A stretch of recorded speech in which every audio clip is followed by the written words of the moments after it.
Bismillahirrahmanirrahim. Assalamualaikum warahmatullahi wabarakatuh. Perkenalkan, nama saya Raden Helmi Wirasaputra dengan NIM 19804241040 dari kelas U19 Prodi Pendidikan Ekonomi UNY. Di sini saya ingin membuat sebuah video yang menjelaskan mengenai cita-cita saya. Video ini saya buat guna memenuhi tugas mata kuliah pengembangan soft skill yang diampu oleh Ibu Nita Kusumawardani.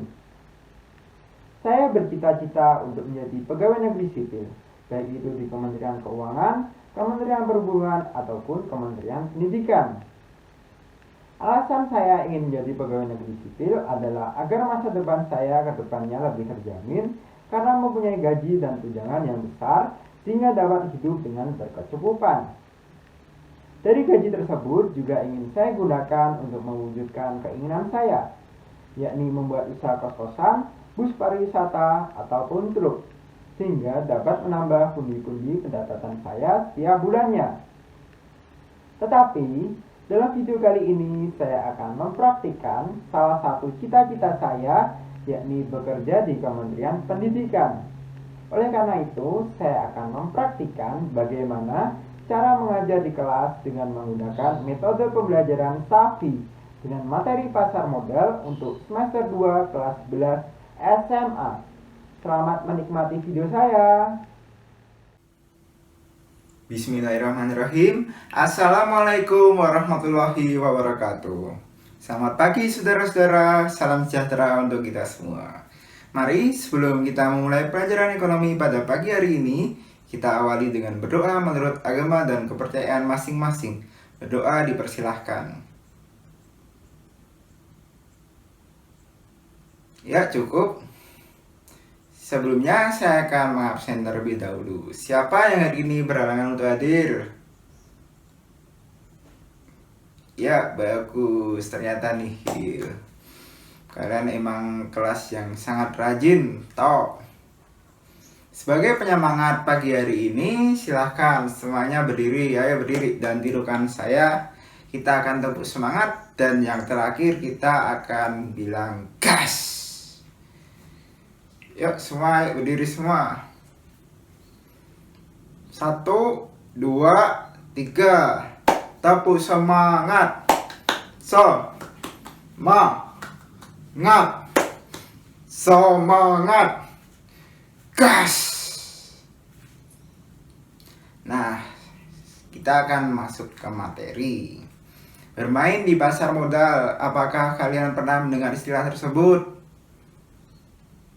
Nah, tentu yang dimaksud bermain dalam kalimat ini bukan seperti dalam pengertian sehari-hari. Bermain di pasar modal artinya mencoba meraih keuntungan dari fluktuasi harga efek-efek yang dijual di pasar modal. Pemain di pasar modal akan membeli efek pada saat harganya rendah dan menjualnya kembali di saat harganya tinggi. Dari selisih harga tersebut, ia akan memperoleh keuntungan. Sepertinya mudah bermain di pasar modal, tetapi kalian harus berhati-hati kalau bermain di pasar modal. Salah melakukannya, prediksi harga efek bisa-bisa bukannya untung, tapi malah kalian buntung alias rugi.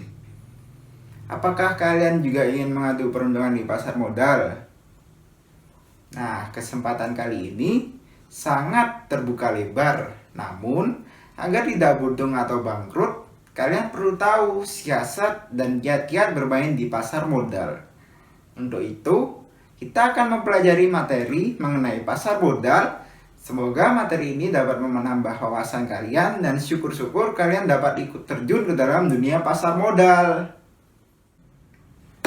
Tujuan pembelajaran dari materi pasar modal kita kali ini adalah diharapkan kalian dapat yang pertama, mendeskripsikan pasar modal dalam perekonomian. Yang kedua, mengenal jenis produk atau instrumen di pasar modal.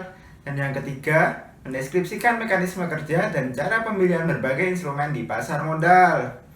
Selanjutnya, dalam pembelajaran ekonomi kita kali ini, kita akan menggunakan metode pembelajaran SAFI. Nah, metode pembelajaran SAFI ini merupakan singkatan dari somatik, auditory, visual, dan intelektual.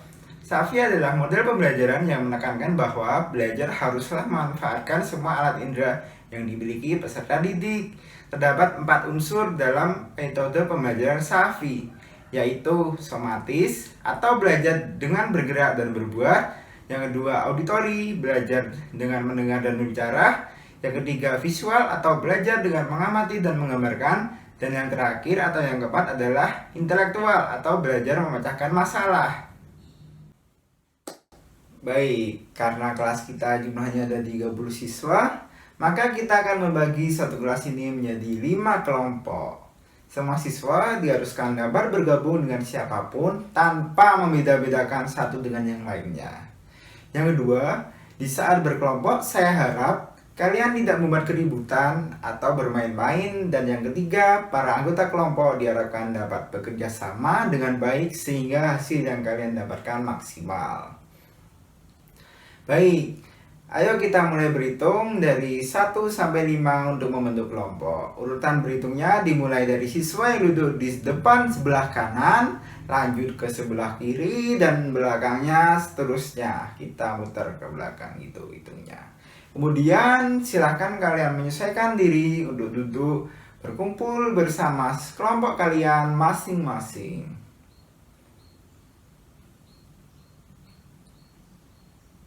Baik, karena semuanya sudah berkumpul di kelompoknya masing-masing, sebelum kalian mulai berdiskusi, saya akan menayangkan sebuah video mengenai pasar modal. Silahkan kalian simak baik-baik dan dapat kalian catat hal-hal yang penting dari video tersebut.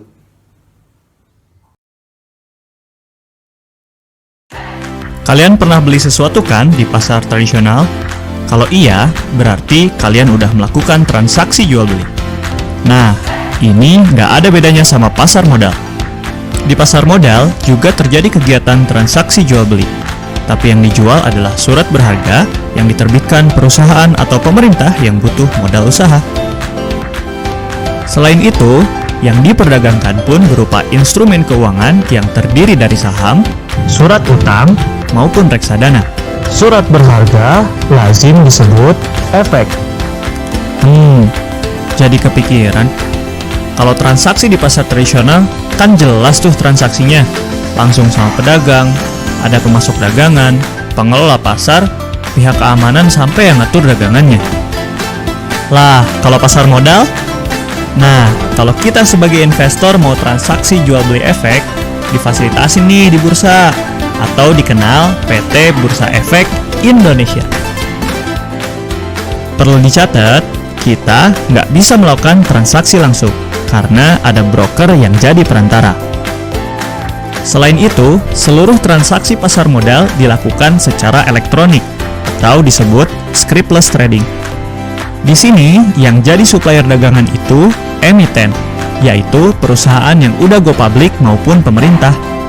Setelah proses transaksi di bursa, proses selanjutnya dijalankan oleh KPI atau Clearing Penjaminan Efek Indonesia.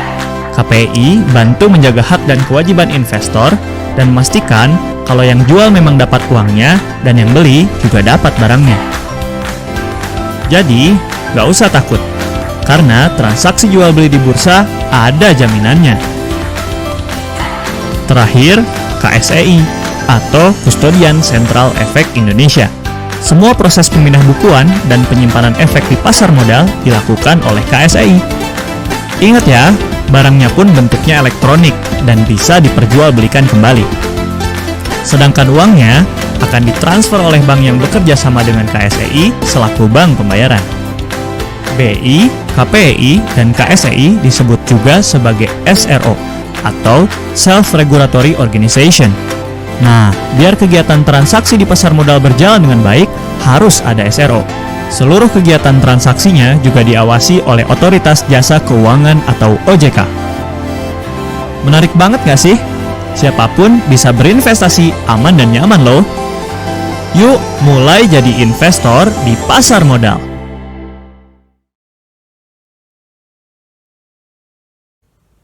Ya, videonya sudah habis. Gimana? Asik kan?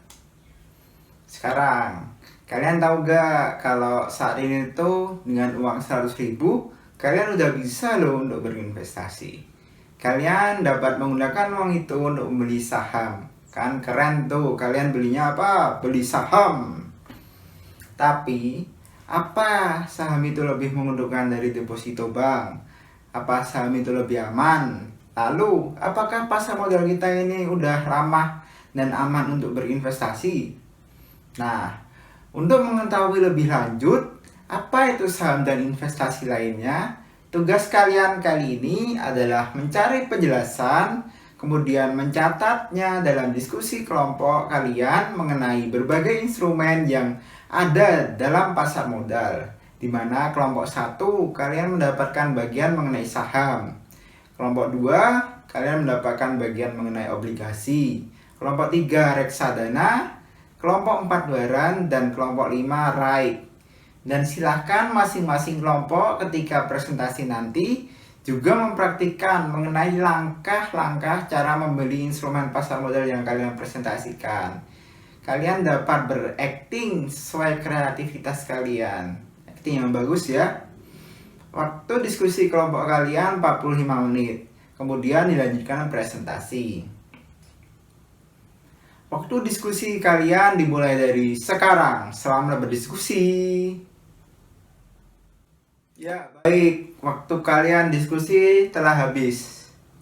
Silahkan masing-masing kelompok secara berurutan untuk maju mempresentasikan dan mempraktikkan hasil diskusi kalian. Untuk kelompok yang sudah ataupun belum maju, silahkan kalian menyimak kelompok yang sedang maju dan silahkan memberikan tanggapan ataupun pertanyaan. Baik. Saya rasa sudah semua kelompok maju dari kelompok 1 sampai dengan kelompok 5. Sekarang silahkan salah satu perwakilan dari masing-masing kelompok maju ke depan untuk mengumpulkan hasil presentasi tadi dan notulen mengenai pertanyaan dan tanggapan. Yuk silahkan maju dikumpulkan dulu.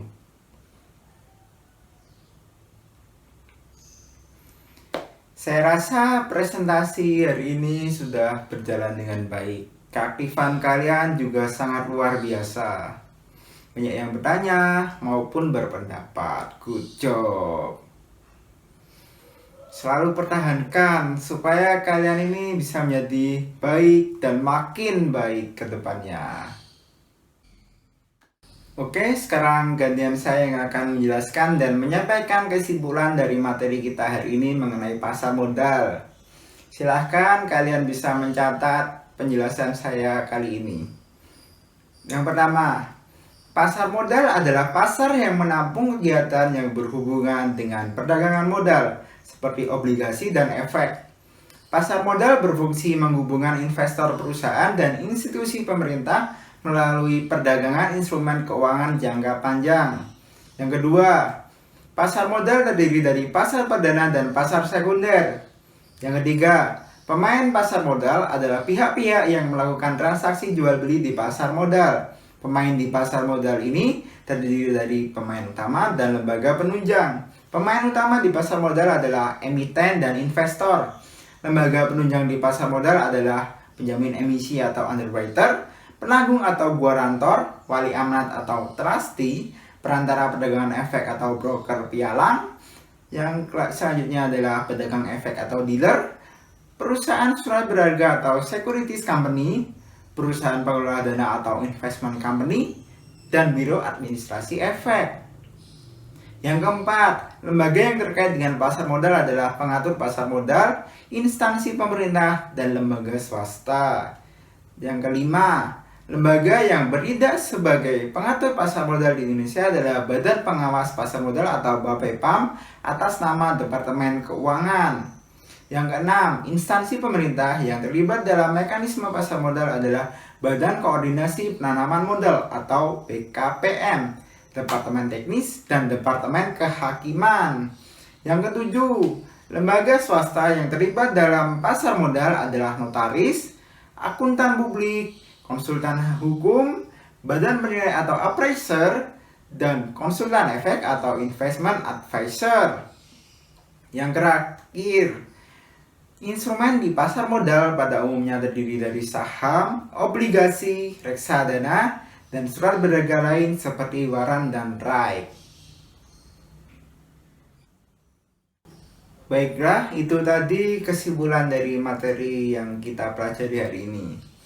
Dari materi tersebut atau dari keseluruhan materi yang telah kita pelajari hari ini, apakah masih ada yang ingin ditanyakan? Saya persilahkan. Oke, baik, ternyata ada Elora yang ingin bertanya.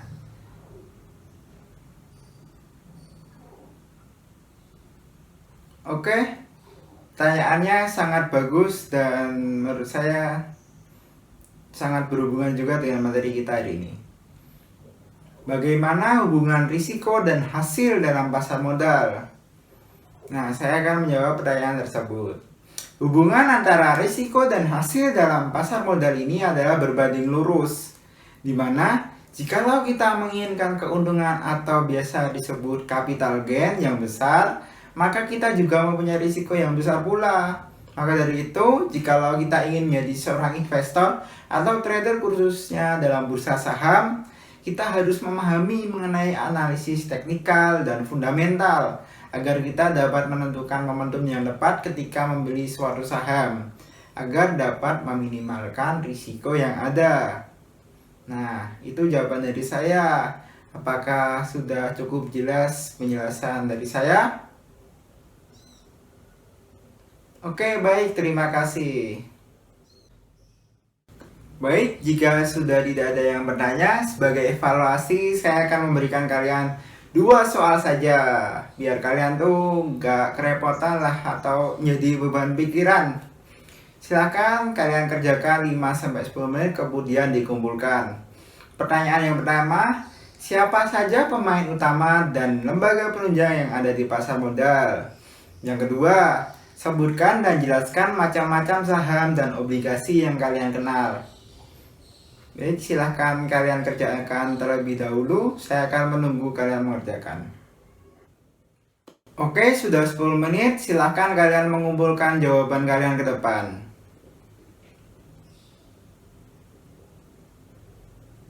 Terima kasih telah mengerjakan dan mengumpulkan jawaban soal evaluasi kali ini dengan baik. Dikarenakan waktu pertemuan kita telah habis, maka pelajaran ekonomi hari ini saya cukupkan sampai di sini. Mari untuk menutup pelajaran hari ini kita berdoa sesuai dengan kepercayaan masing-masing. Berdoa dimulai. Baik, cukup. Baik, murid-murid sekalian, sekian penjelasan materi dari saya. Semoga materi yang kita pelajari hari ini dapat bermanfaat untuk kita semua. Terima kasih atas perhatiannya. Wassalamualaikum warahmatullahi wabarakatuh.